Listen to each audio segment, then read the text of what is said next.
ನಮಸ್ಕಾರ ಸ್ನೇಹಿತರೆ, ಇದೀಗ ತಾನೇ ಬಂದಿರುವ ರಾಜ್ಯದ ಮಾಹಿತಿಗಳು. ಮತ್ತೊಮ್ಮೆ ರಾಜ್ಯಾದ್ಯಂತ ಸಾರಿಗೆ ಮುಷ್ಕರಕ್ಕೆ ಸಿದ್ಧತೆ. ಸಾರಿಗೆ ಸಂಸ್ಥೆಗಳ ಆರ್ಥಿಕ ಸಂಕಷ್ಟಕ್ಕೆ ಬಿಜೆಪಿನೇ ಕಾರಣ ಎಂದು ರಾಮಲಿಂಗಾರೆಡ್ಡಿ ಅವರ ವಾಗ್ದಾಳಿ. ಮತ್ತೊಂದೆಡೆಯಲ್ಲಿ ಪ್ರಧಾನಿ ನರೇಂದ್ರ ಮೋದಿ ಅವರ ಸರ್ಕಾರ ದೇಶವನ್ನು ಸಾಲದಲ್ಲಿ ಮುಳುಗಿಸಿದೆ ಎಂದು ಸಚಿವ ಸಂತೋಷ್ ಲಾಡ್ ಅವರು ಕಿಡಿಕಾರಿದ್ದು ರೈತರ ಸಾಲ ಮನ್ನಾ ಬಗ್ಗೆ ಒಂದು ಮುಖ್ಯವಾದ ಮಾಹಿತಿ ಕೊಟ್ಟಿದ್ದಾರೆ. ವಿಡಿಯೋನ ನೀವು ಪೂರ್ತಿಯಾಗಿ ನೋಡಿ. ಪ್ರತಿ ಮನೆಯ ಯಜಮಾನಿಯರ ಖಾತೆಗೆ ಇದುವರೆಗೆ 58,000 ರೂಪಾಯಿ ಜಮೆ ಮಾಡಿದ ಕಾಂಗ್ರೆಸ್ ಸರ್ಕಾರ, ನೀವು ಕೂಡ ಗೃಹಲಕ್ಷ್ಮಿ ಯೋಜನೆ ಫಲಾನುಭವಿಗಳಾಗಿದ್ರೆ ಈ ಒಂದು ವಿಡಿಯೋ ಪೂರ್ತಿಯಾಗಿ ನೋಡಿ.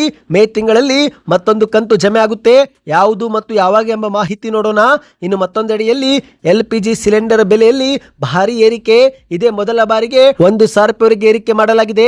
ಇನ್ನು ಸಿಲಿಂಡರ್ ಬೆಲೆ ಏರಿಕೆಗೆ ಕೇಂದ್ರದ ವಿರುದ್ಧ ಲಕ್ಷ್ಮಿ ಹೆಬ್ಬಾಳ್ಕರ್ ಅವರು ಆಕ್ರೋಶ ವ್ಯಕ್ತಪಡಿಸಿದ್ದಾರೆ. ಎಲ್ಲ ಮಾಹಿತಿಗಳನ್ನು ಡೀಟೇಲ್ ಆಗಿ ನೋಡೋಣ. ಅದಕ್ಕಿಂತ ಮೊದಲು ನೀವು ಸುದ್ದಿ 9 ಯೂಟ್ಯೂಬ್ ಚಾನಲ್ಗೆ ಮೊದಲು ಬಾರಿ ಭೇಟಿ ಕೊಡ್ತಿದ್ರೆ ದಯವಿಟ್ಟು ಸಬ್ಸ್ಕ್ರೈಬ್ ಆಗಿ ಪಕ್ಕದಲ್ಲಿ ಕಾಣಿಸೋ ಗಂಟೆ ಕೂಡ ಒತ್ತಿ. ಇದರಿಂದ ರಾಜ್ಯದ ಮಾಹಿತಿಗಳು ನಿಮಗೆ ಸಿಗುತ್ತವೆ. ವಿಡಿಯೋಗೆ ಲೈಕ್ ಮಾಡ್ತಾ ವಿಡಿಯೋನ ಕೊನೆವರೆಗೂ ಪೂರ್ತಿಯಾಗಿ ನೋಡಿ. ಬನ್ನಿ ಸ್ನೇಹಿತರೆ, ಎಲ್ಲ ಮಾಹಿತಿಗಳನ್ನು ಡೀಟೇಲ್ ಆಗಿ ನೋಡೋಣ. ಇದೀಗ ರಾಜ್ಯಾದ್ಯಂತ ಮೇ 20ರಿಂದ ಮತ್ತೊಮ್ಮೆ ಸಾರಿಗೆ ಸಂಚಾರದಲ್ಲಿ ವ್ಯತ್ಯಯ ಉಂಟಾಗಲಿದೆ. ಹೌದು, ಮತ್ತೊಮ್ಮೆ ಸಾರಿಗೆ ನೌಕರರು ಮುಷ್ಕರ ಕರೆದಿದ್ದು ಈ ಬಾರಿ ಮುಷ್ಕರ ಅನಿರ್ದಿಷ್ಟಾವಧಿ ಮುಷ್ಕರವಾಗಲಿದೆ. ಅಂದ್ರೆ ಎಲ್ಲಿವರೆಗೆ ಬೇಡಿಕೆ ಈಡೇರುವುದಿಲ್ಲೋ ಅಲ್ಲಿವರೆಗೆ ಬಸ್ಸು ರಸ್ತೆಗೆ ಇಳಿಯೋದಿಲ್ಲ ಎಂದು ಸಾರಿಗೆ ನೌಕರರು ಈಗ ಸರ್ಕಾರಕ್ಕೆ ಎಚ್ಚರಿಕೆ ಕೊಟ್ಟಿದ್ದಾರೆ. ಇನ್ನಿದೇ ಒಂದು ವಿಚಾರ ಮುಂದಿಟ್ಟುಕೊಂಡು ರಾಜ್ಯ ಸರ್ಕಾರದ ವಿರುದ್ಧ ವಿಪಕ್ಷ ನಾಯಕ ಆರ್ ಅಶೋಕ್ ಅವರು ಟ್ವೀಟ್ ಮಾಡಿದ್ದು, ಇದೇ ಒಂದು ಟ್ವೀಟ್ಗೆ ಸಾರಿಗೆ ಸಚಿವ ರಾಮಲಿಂಗಾರೆಡ್ಡಿ ಅವರು ಕೂಡ ತಿರುಗೇಟು ಕೊಟ್ಟಿದ್ದಾರೆ. ಹೌದು ಸ್ನೇಹಿತರೆ, ಮೊದಲಿಗೆ ಆರ್ ಅಶೋಕ್ ಅವರ ಟ್ವೀಟ್ ನೋಡ್ತಿರಬಹುದು. ಇದು ವಿಪಕ್ಷ ನಾಯಕರಾಗಿರುವ ಆರ್ ಅಶೋಕ್ ಅವರೇ ಮಾಡಿದ ಟ್ವೀಟ್ ಆಗಿದೆ. ಕಾಂಗ್ರೆಸ್ ಸರ್ಕಾರ ಅಧಿಕಾರಕ್ಕೆ ಬಂದ ಬಳಿಕ ಮುಷ್ಕರ ಪ್ರತಿಭಟನೆಗಳು ಸಾಮಾನ್ಯವಾಗಿದೆ. ಕಾಂಗ್ರೆಸ್ ಸರ್ಕಾರದ ಆಡಳಿತಕ್ಕೆ ರಾಜ್ಯವೇ ರೋಸಿ ಹೋಗಿದೆ.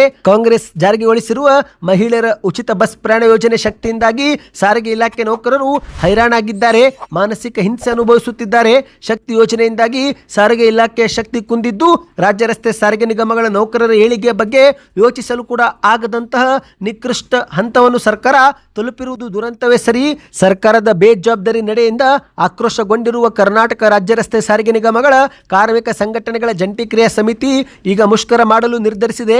ತಮ್ಮ ಬೇಡಿಕೆ ಈಡೇರದಿದ್ದರೆ ಮೇ 20ರ ನಂತರ ಕರ್ತವ್ಯಕ್ಕೆ ಹಾಜರಾಗುವುದಿಲ್ಲ ಎಂದು ಸಾರಿಗೆ ನೌಕರರು ತಿಳಿಸಿದ್ದಾರೆ. ಮುಖ್ಯಮಂತ್ರಿ ಸಿದ್ದರಾಮಯ್ಯ ಸರ್ಕಾರದ ತುಗಲಕ್ ಆಡಳಿತದಿಂದಾಗಿ ರಾಜ್ಯದ ಜನತೆ ಮತ್ತೊಮ್ಮೆ ಸಂಕಷ್ಟಕ್ಕೆ ಒಳಗಾಗಲಿದ್ದಾರೆ ಎಂದು ಆರ್ ಅಶೋಕ್ ಅವರು ಟ್ವೀಟ್ ಮಾಡಿದ್ದಾರೆ. ಇನ್ನು ಇದೇ ಒಂದು ಟ್ವೀಟ್ಗೆ ಸಾರಿಗೆ ಸಚಿವ ರಾಮಲಿಂಗಾರೆಡ್ಡಿ ಅವರು ಲೆಕ್ಕ ಸಮೇತ ತಿರುಗೇಟು ಕೊಟ್ಟಿದ್ದಾರೆ. ಹೌದು ಸ್ನೇಹಿತರೆ, ಈಗ ನೀವು ಸ್ಕ್ರೀನ್ ಮೇಲೆ ಒಂದು ಟ್ವೀಟ್ ನೋಡ್ತಿರಬಹುದು. ಇದು ಸಾರಿಗೆ ಸಚಿವ ರಾಮಲಿಂಗಾರೆಡ್ಡಿ ಅವರು ಮಾಡಿದ ಟ್ವೀಟ್ ಆಗಿದೆ. ಶ್ರೀ ಅಶೋಕ್ ಅವರೇ, ತಮಗೆ ತಮ್ಮ ಅವಧಿಯಲ್ಲಿ ಸಾರಿಗೆ ಸಂಸ್ಥೆಗಳು ಉತ್ತುಂಗದ ಅಭಿವೃದ್ಧಿಯಲ್ಲಿದ್ದವು ಎಂಬ ಭ್ರಮೆಯಿಂದ ಹೊರಬನ್ನಿ. ತಾವು ಸಾರಿಗೆ ಮಂತ್ರಿಗಳಾಗಿದ್ದಾಗಲೇ ಮೊದಲ ಬಾರಿಗೆ ವೇತನ ಪರಿಷ್ಕರಣೆಗಾಗಿ ಮುಷ್ಕರ ಹೂಡುವ ಪದ್ಧತಿಗೆ ಅಡಿಪಾಯ ಹಾಕಿದ್ದು ತಾವು ಎಂಬುದು ನಿಮಗೆ ಗೊತ್ತಿದೆಯಾ ಎಂದು ಪ್ರಶ್ನೆ ಮಾಡಿದ್ದಾರೆ. ತಮ್ಮದೇ ಬಿಜೆಪಿ ಪಕ್ಷದ ಆಡಳಿತಾವಧಿಯಲ್ಲಿ ಸಾರಿಗೆ ಸಂಸ್ಥೆಗಳ ಇತಿಹಾಸದಲ್ಲೇ ಮೊದಲ ಬಾರಿಗೆ 15 ದಿವಸಗಳ ಕಾಲ ಮುಷ್ಕರ ಮಾಡಿಸಿರುವ ಕೀರ್ತಿ ನಿಮಗೆ ಸಲ್ಲಬೇಕು. ನಿಮ್ಮ ಅವಧಿಯಲ್ಲಿ 2 ಬಾರಿ ಮುಷ್ಕರ ನಡೆದ್ದು ನೀವು ಮರೆತು ಬಿಟ್ರಾ ಎಂದು ಪ್ರಶ್ನೆ ಮಾಡಿದ್ದಾರೆ. ಮೊದಲನೇ ಮುಷ್ಕರ 11 ಡಿಸೆಂಬರ್ 2020ರಿಂದ 14 ಡಿಸೆಂಬರ್ 2020, 4 ದಿವಸ. ನಂತರ ಮತ್ತೊಮ್ಮೆ 7 ಏಪ್ರಿಲ್ 2021ರಿಂದ 21 ಏಪ್ರಿಲ್ 2021, ಅಂದ್ರೆ 15 ದಿವಸ. ಮುಷ್ಕರದ ಹೆಸರಿನಲ್ಲಿ ಸರಿಸುಮಾರು 3,500 ನೌಕರರನ್ನು ಕೆಲಸದಿಂದ ವಜಾ ಅಮಾನತು ಮಾಡಿ FIR ಕೂಡ ಹಾಕಿಸಿ ಇಂದಿಗೂ ಅವರನ್ನು ಕೋರ್ಟು ಕಚೇರಿ ಅಲಿಸುತ್ತಿದ್ದೀರಿ. ಈಗ ಸಾರಿಗೆ ನೌಕರರ ಬಗ್ಗೆ ಅನುಕಂಪದ ಮಾತು ಆಡಲು ಯಾವ ನೈತಿಕತೆ ಇದೆ ಎಂದು ರಾಮಲಿಂಗಾರೆಡ್ಡಿ ಅವರು ತಿರುಗೇಟು ಕೊಟ್ಟಿದ್ದಾರೆ. ತಮ್ಮದೇ ಬಿಜೆಪಿ ಸರ್ಕಾರವಿದ್ದಾಗ ಮಾರ್ಚ್ 2023ರಲ್ಲಿ ಸಾರಿಗೆ ಸಂಸ್ಥೆಗಳ ನೌಕರರ ವೇತನ ಪರಿಷ್ಕರಣೆ ಮಾಡಿ 38 ತಿಂಗಳ ಹಿಂಬಾಕಿ ವೇತನ ಪಾವತಿ ಬಾಕಿ ಇಟ್ಟು ಈ ಸಂಬಂಧ ಬಜೆಟ್ನಲ್ಲೂ ಕೂಡ ಯಾವುದೇ ಅನುದಾನವನ್ನು ಮೀಸಲಿಡದೆ ತಪ್ಪಾದ ಸರ್ಕಾರಿ ಆದೇಶ ಹೊರಡಿಸಿರುವುದೇ ಈ ಎಲ್ಲ ತೊಡಕುಗಳಿಗೆ ಮೂಲ ಕಾರಣ. ತಮ್ಮ ಬಿಜೆಪಿ ಆಡಳಿತ ಅವಧಿಯಲ್ಲಿ ನೀಡಬೇಕಾಗಿದ್ದಂಥ ನಿವೃತ್ತ ನೌಕರರ ವೇತನ ಪರಿಷ್ಕರಣೆ ಒಪ್ಪಂದನ ಬಾಕಿ ಮೊತ್ತ 224 ಕೋಟಿಗಳಿಗೂ ಯಾವುದೇ ಅನುದಾನ ಮೀಸಲಿಡದೆ ಆದರೂ ಕೂಡ ನಮ್ಮ ಸರ್ಕಾರ 2025ರಲ್ಲಿ ಆ ಒಂದು ಹಣವನ್ನು ಬಿಡುಗಡೆಗೊಳಿಸಿದೆ ಎಂದು ರಾಮಲಿಂಗಾರೆಡ್ಡಿ ಅವರು ಟ್ವೀಟ್ ಮಾಡಿದ್ದಾರೆ. ಬನ್ನಿ ಸ್ನೇಹಿತರೆ, ಮತ್ತೊಂದು ಮಾಹಿತಿಗೆ ಹೋಗೋಣ.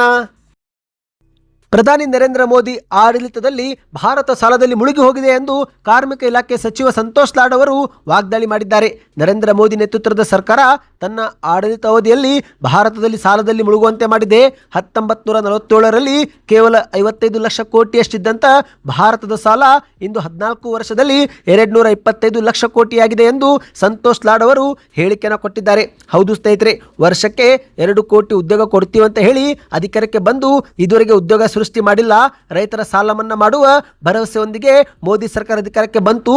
ಆದರೆ ಇದುವರೆಗೆ ಶ್ರೀಮಂತರ ಸಾಲ ಮನ್ನಾ ಮಾಡಿದರೆ ಹೊರತು ರೈತರ ಸಾಲ ಮನ್ನಾ ಭರವಸೆ ಈಡೇರಿಸಲಿಲ್ಲ ಎಂದು ಸಂತೋಷ್ ಲಾಡ್ ಅವರು ವಾಗ್ದಾಳಿ ಮಾಡಿದ್ದಾರೆ. ಹೌದು, ಇದೇ ಕೇಂದ್ರ ಸರ್ಕಾರ ಉದ್ದಿಮೆದಾರರ 16.5 ಲಕ್ಷ ಕೋಟಿ ಸಾಲ ಮನ್ನಾ ಮಾಡಿದೆ.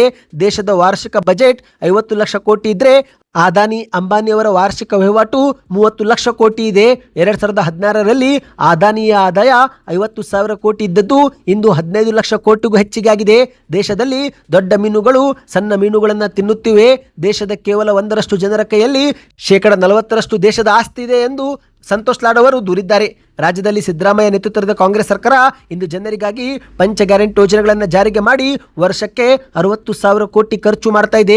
ಇಲ್ಲಿವರೆಗೆ ಗೃಹಲಕ್ಷ್ಮಿ ಯೋಜನೆಯಡಿಯಲ್ಲಿ ಪ್ರತಿ ಮನೆಯ ಯಜಮಾನ್ಯರ ಬ್ಯಾಂಕ್ ಖಾತೆಗೆ 58,000 ರೂಪಾಯಿವರೆಗೆ ಹಣ ಹಾಕಲಾಗಿದ್ದು ಕೋಟಿ ಮಹಿಳೆಯರು ಉಚಿತವಾಗಿ ಸಾರಿಗೆ ಬಸ್ಗಳಲ್ಲಿ ಸಂಚಾರ ಮಾಡ್ತಿದ್ದಾರೆ.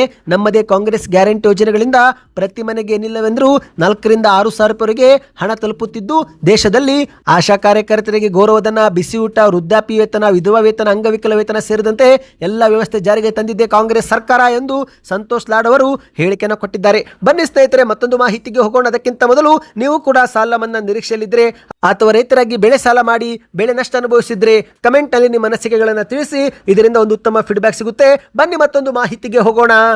ರಾಜ್ಯದ ಕಾಂಗ್ರೆಸ್ ಸರ್ಕಾರ ಜಾರಿಗೆ ತಂದಿರುವ ಗೃಹಲಕ್ಷ್ಮಿ ಯೋಜನೆಯಡಿಯಲ್ಲಿ ಇದುವರೆಗೆ 29 ಕಂತು ಜಮೆ ಮಾಡಲಾಗಿದೆ. ಹೌದು ಸ್ನೇಹಿತರೆ, ಇದೀಗ ಮೇ ತಿಂಗಳು ಕೂಡ ಪ್ರಾರಂಭವಾಗಿದ್ದು ಈ ಒಂದು ತಿಂಗಳಲ್ಲಿ 30ನೇ ಕಂತು ಜಮೆ ಮಾಡಲು ಸರ್ಕಾರ ಸಿದ್ಧತೆ ಶುರು ಮಾಡಿದೆ. ಹೌದು, ಜನವರಿಯಿಂದ ಮೇ ತಿಂಗಳವರೆಗೆ ಸರ್ಕಾರ ಈಗ ಬಾಕಿ ಕಂತನ್ನ ಅತಿ ವೇಗವಾಗಿ ಜಮೆ ಮಾಡಿದೆ. ಹೌದು ಸ್ನೇಹಿತರೆ, ಜನವರಿಯಲ್ಲಿ 24ನೇ ಕಂತು ಜಮೆ ಮಾಡಿದ್ದ ಸರ್ಕಾರ ಫೆಬ್ರವರಿಯಲ್ಲಿ 25, 26, ಮಾರ್ಚ್ ಅಲ್ಲಿ 27, 28 ಮತ್ತು ಇತ್ತೀಚೆಗೆ ಏಪ್ರಿಲ್ ತಿಂಗಳಲ್ಲಿ 29ನೇ ಕಂತು ಕೂಡ ಹಾಕಿದ್ದು ಇದೀಗ ಮೇ ತಿಂಗಳಲ್ಲಿ 30ನೇ ಕಂತು ಕೂಡ ಜಮೆ ಆಗಲಿದೆ. ಈ ಒಂದು ಕಂತು ಜಮೆ ಆದರೆ ಅರ್ಹ ಮಹಿಳೆಯರ ಬ್ಯಾಂಕ್ ಖಾತೆಗೆ ತಲಾ 60,000 ರೂಪಾಯಿವರೆಗೆ ಹಣ ಹಾಕಿದಂತಾಗುತ್ತೆ. ಹೌದು, ಕಾಂಗ್ರೆಸ್ ಸರ್ಕಾರ ಇಲ್ಲಿವರೆಗೆ 29 ಕಂತು ಜಮೆ ಮಾಡಿದ್ದು ಇದೀಗ ಮೇ ತಿಂಗಳಲ್ಲಿ ಮತ್ತೊಮ್ಮೆ ಹಂತವಾಗಿ ಎಲ್ಲ ಜಿಲ್ಲೆ ಫಲಾನುಭವಿಗಳಿಗೆ 30ನೇ ಕಂತಿನ 2,000 ರೂಪಾಯಿ ಜಮೆ ಆಗಲಿದೆ. ಸ್ನೇಹಿತರೆ, ನೀವು ಕೂಡ ಗೃಹಲಕ್ಷ್ಮಿ ಯೋಜನೆ ಫಲಾನುಭವಿಗಳಾಗಿದ್ದರೆ ಜನವರಿ ತಿಂಗಳಿನಿಂದ ಏಪ್ರಿಲ್ ತಿಂಗಳವರೆಗೆ ಎಷ್ಟು ಕಂತು ಜಮಾ ಆಯಿತು ಕಮೆಂಟ್ ಮಾಡಿ. ಇದರಿಂದ ಒಂದು ಉತ್ತಮ ಫೀಡ್ಬ್ಯಾಕ್ ಸಿಗುತ್ತೆ.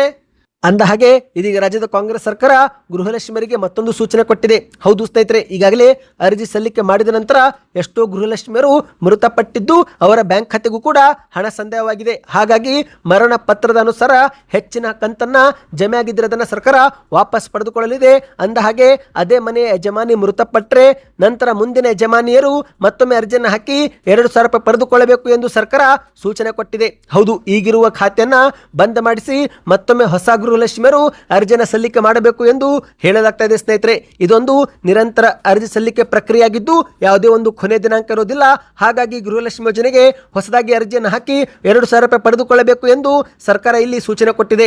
ಅಂದ ಹಾಗೆ ಸ್ನೇಹಿತರೆ, ಮೃತಪಟ್ಟ ಫಲಾನುಭವಿಗಳ ಬ್ಯಾಂಕ್ ಖಾತೆಗೆ 2,000 ರೂಪಾಯಿ ಏನಾದರೂ ಜಮೆ ಆಗುತ್ತಿದ್ರೆ ಆ ಒಂದು ಹಣವನ್ನು ಕೂಡ ಸರ್ಕಾರ ವಾಪಸ್ ಪಡೆದುಕೊಳ್ಳಲಿದೆ. ಈಗಾಗಲೇ ಚಿತ್ರದುರ್ಗ, ಮೈಸೂರು ಸೇರಿದಂತೆ ಸಾಕಷ್ಟು ಜಿಲ್ಲೆ ಫಲಾನುಭವಿಗಳನ್ನು ಪತ್ತೆ ಹಚ್ಚಲಾಗುತ್ತಿದ್ದು ಕೋಟಿ ಹಣವನ್ನು ಸರ್ಕಾರ ವಾಪಸ್ ಮಾಡಿಕೊಳ್ಳಲು ಮುಂದಾಗಿದೆ.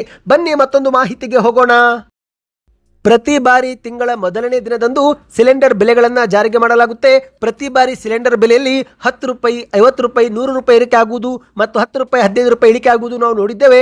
ಆದರೆ ಇದೇ ಮೊದಲ ಬಾರಿಗೆ 1,000 ರೂಪಾಯಿವರೆಗೆ ಬೆಲೆ ಏರಿಕೆ ಆಗಿದೆ. ಹೌದು ಸ್ನೇಹಿತರೆ, ದೇಶದ ಸರ್ಕಾರಿ ತೈಲ ಮಾರುಕಟ್ಟೆ ಕಂಪನಿಗಳು ವಾಣಿಜ್ಯ ಬಳಕೆ LPG ಸಿಲಿಂಡರ್ ಬೆಲೆಯಲ್ಲಿ ಭಾರಿ ಏರಿಕೆ ಮಾಡಿದೆ. ಹೋಟೆಲ್ ಹಾಗೂ ವ್ಯಾಪಾರ ವಲಯಕ್ಕೆ ಇದೊಂದು ದೊಡ್ಡ ಹೊಡೆತ ಅಂತಾನೆ ಹೇಳಬಹುದು. ಅಂದ ಹಾಗೆ ಸ್ನೇಹಿತರೆ, ಹೋಟೆಲ್ಗೆ ಇದೊಂದು ದೊಡ್ಡ ಹೊಡೆತ ಆದರೆ ಇದು ನೇರವಾಗಿ ಗ್ರಾಹಕರಿಗೆ ಮತ್ತೆ ಹೊರೆಯಾಗಲಿದೆ. ಹೌದು, ಈಗಾಗಲೇ ಹಲವು ಜಾಗದಲ್ಲಿ ಬೆಲೆಗಳು ಏರಿಕೆ ಮಾಡಲಾಗಿದ್ದು ಇದೀಗ ಮೇ 1ರಂದು ಮತ್ತೊಮ್ಮೆ ಸಿಲಿಂಡರ್ ಬೆಲೆಯಲ್ಲಿ 1,000 ರೂಪಾಯಿ ಏರಿಕೆ ಆಗಿದ್ದ ಪರಿಣಾಮ ಮತ್ತೊಮ್ಮೆ ಹೋಟೆಲ್ಗಳಲ್ಲಿ ಬೆಲೆ ಏರಿಕೆ ನಾವು ಕಾಣಬಹುದಾಗಿದೆ. ಹೌದು, 19 kg ವಾಣಿಜ್ಯ LPG ಸಿಲಿಂಡರ್ ಬೆಲೆ ಮೊದಲು 2,078 ರೂಪಾಯಿ ಆಸುಪಾಸು ಇತ್ತು. ಈಗ ಮೇ 1ರಂದು ಏಕಾಏಕಿ 3,071 ರೂಪಾಯಿಗೆ ಏರಿಕೆ ಆಗಿದೆ. ಅಂದ್ರೆ ಸ್ನೇಹಿತರೆ, ಆಸುಪಾಸು 991 ರೂಪಾಯಿ ಏರಿಕೆ ಮಾಡಲಾಗಿದೆ. ಇದೊಂದು ಎಂದಿಗೂ ಕಾಣದಂತಹ ದೊಡ್ಡ ಏರಿಕೆ ಅಂದ್ರೆ ತಪ್ಪಾಗೋದಿಲ್ಲ. ಹೌದು, ಸರ್ಕಾರಿ ಸ್ವಾಮ್ಯದ ಇಂಡಿಯನ್ ಆಯಿಲ್ ಕಾರ್ಪೊರೇಷನ್ ಅವರ ಮಾಹಿತಿ ಪ್ರಕಾರ ಈ ಬಾರಿ ಸುಮಾರು 1,000 ರೂಪಾಯಿವರೆಗೆ ಏರಿಕೆ ಮಾಡಲಾಗಿದೆ. ಹೌದು ಸ್ನೇಹಿತರೆ, ಅಂದ ಹಾಗೆ ಏಪ್ರಿಲ್ 1ರಂದು ಕೂಡ 218 ರೂಪಾಯಿ ಏರಿಕೆ ಆಗಿತ್ತು. ಮಾರ್ಚ್ ತಿಂಗಳಲ್ಲಿ ಒಂದು ಬಾರಿ 28, ಮತ್ತೊಂದು ಬಾರಿ ₹114 ಹೆಚ್ಚಿಗೆ ಮಾಡಲಾಗಿತ್ತು. ಫೆಬ್ರವರಿಯಲ್ಲಿ ₹49 ಮತ್ತು ಜನವರಿಯಲ್ಲಿ ₹111 ಹೀಗೆ ಹೆಚ್ಚಳ ಕಂಡಿತ್ತು. ಆದರೆ ಇದೇ ಮೊದಲ ಬಾರಿಗೆ ಮೇ ತಿಂಗಳಲ್ಲಿ ₹1,000ವರೆಗೆ ಏರಿಕೆಯಾಗಿದೆ. ಆದರೆ ಇಲ್ಲಿ ಗುಡ್ ನ್ಯೂಸ್ ಏನೆಂದರೆ ಗೃಹ ಬಳಕೆ 14.2 kg ಸಿಲಿಂಡರ್ ಬೆಲೆಯಲ್ಲಿ ಯಾವುದೇ ಬದಲಾವಣೆ ಮಾಡಿಲ್ಲ. ಇದು ಸ್ವಲ್ಪ ಮಟ್ಟಿಗೆ ಸಮಾಧಾನ ತಂದಿದೆ. ಆದರೆ ಹೋಟೆಲ್ ಊಟವನ್ನು ನಂಬಿಕೊಂಡಂತ ಗ್ರಾಹಕರಿಗೆ ಇನ್ನು ಮುಂದೆ ಹೆಚ್ಚಿನ ಹಣವನ್ನು ಕಟ್ಟಬೇಕಾಗುತ್ತೆ. ಇನ್ನು ಇದೇ ಒಂದು ವಿಚಾರ ಕುರಿತಂತೆ ಸಚಿವೆ ಲಕ್ಷ್ಮೀ ಹೆಬ್ಬಾಳ್ಕರ್ ಅವರು ಕೇಂದ್ರದ ವಿರುದ್ಧ ಆಕ್ರೋಶ ವ್ಯಕ್ತಪಡಿಸಿದ್ದಾರೆ. ಹೌದು, ವಾಣಿಜ್ಯ ಗ್ಯಾಸ್ ಸಿಲಿಂಡರ್ ದರವನ್ನು ₹1,000 ಏರಿಕೆ ಮಾಡಿದ್ದು ಸರಿಯಲ್ಲ. ಇದು ಕೇಂದ್ರ ಸರ್ಕಾರದ ಜನವಿರೋಧಿ ನಿರ್ಧಾರವಾಗಿದೆ ಎಂದು ಲಕ್ಷ್ಮೀ ಹೆಬ್ಬಾಳ್ಕರ್ ಅವರು ಬೆಳಗಾವಿಯಲ್ಲಿ ತೀವ್ರವಾಗಿ ವಾಗ್ದಾಳಿ ಮಾಡಿದ್ದಾರೆ. ಮಾಧ್ಯಮಗಳ ಮುಂದೆ ಮಾತನಾಡಿದಂತೆ ಇವರು, ಈ ಮಟ್ಟದ ಬೆಲೆ ಏರಿಕೆ ನಾನು ಹಿಂದೆಂದೂ ಕೂಡ ಕಂಡಿಲ್ಲ. ಕೆಲವು ರಾಜ್ಯಗಳ ಚುನಾವಣೆ ಮುಗಿದ ತಕ್ಷಣ ಇಂತಹ ಜನವಿರೋಧಿ ತೀರ್ಮಾನ ತೆಗೆದುಕೊಂಡಿರುವುದು ಸರಿಯಲ್ಲ. ಜನರಿಗೆ ನೀಡಿದ ಭರವಸೆ ಇವರು ಮರೆತಂತಾಗಿದೆ ಎಂದು ಮಾಧ್ಯಮಗಳ ಮುಂದೆ ಕಿಡಿಕಾರಿದ್ದಾರೆ. ಈಗ ಗ್ಯಾಸ್ ಸಿಲಿಂಡರ್ ಬೆಲೆ ಏರಿಕೆಯಿಂದಾಗಿ ಹೋಟೆಲ್ ಉದ್ಯಮದ ಮೇಲೆ ನೇರ ಪರಿಣಾಮ ಬೀಳಲಿದ್ದು, ಇದು ಕೊನೆಯದಾಗಿ ಗ್ರಾಹಕರಿಗೆ ಮತ್ತಷ್ಟು ಹೊರೆಯಾಗಲಿದೆ. ಇದರ ಪರಿಣಾಮ ಆಹಾರ ಪದಾರ್ಥಗಳ ಬೆಲೆಯೂ ಕೂಡ ಹೆಚ್ಚಳವಾಗುವ ಸಾಧ್ಯತೆ ಇದ್ದು, ಒಟ್ಟಿನಲ್ಲಿ ಸಾಮಾನ್ಯ ಜನರ ದಿನನಿತ್ಯ ಜೀವನ ಮತ್ತಷ್ಟು ಸಂಕಷ್ಟಕ್ಕೆ ಸಿಲುಕಲಿದೆ. ಕೇಂದ್ರ ಸರ್ಕಾರ ಜನರ ಜೀವನೋಪಾಯ ಸುಲಭಗೊಳಿಸುವ ಬದಲು ಈ ರೀತಿ ಬೆಲೆ ಏರಿಕೆ ಮಾಡುವ ಮೂಲಕ ಇನ್ನೂ ಕಷ್ಟಕರಗೊಳಿಸುತ್ತಿದೆ. ಚುನಾವಣೆಯ ಬಳಿಕ ಜನರಿಗೆ ಮತ್ತೊಮ್ಮೆ ಮೋಸ ಮಾಡುತ್ತಿರುವುದು ಇಲ್ಲಿ ಸ್ಪಷ್ಟವಾಗುತ್ತಿದೆ ಎಂದು ಲಕ್ಷ್ಮೀ ಹೆಬ್ಬಾಳ್ಕರ್ ಅವರು ಟೀಕೆ ಮಾಡಿದ್ದಾರೆ. ಸದ್ಯಕ್ಕೆ ಎಷ್ಟಾಯಿತು ಸ್ನೇಹಿತರೆ, ಈ ಮಾಹಿತಿ ನೀವು ಪೂರ್ತಿಯಾಗಿ ನೋಡಿದರೆ ಕಮೆಂಟ್ ನಲ್ಲಿ ಸೂಪರ್ ನ್ಯೂಸ್ ಎಂದು ಕಮೆಂಟ್ ಮಾಡ್ತಾ ವಿಡಿಯೋನ ಲೈಕ್ ಮತ್ತು ಶೇರ್ ಕೂಡ ನೀವು ಮಾಡಿ.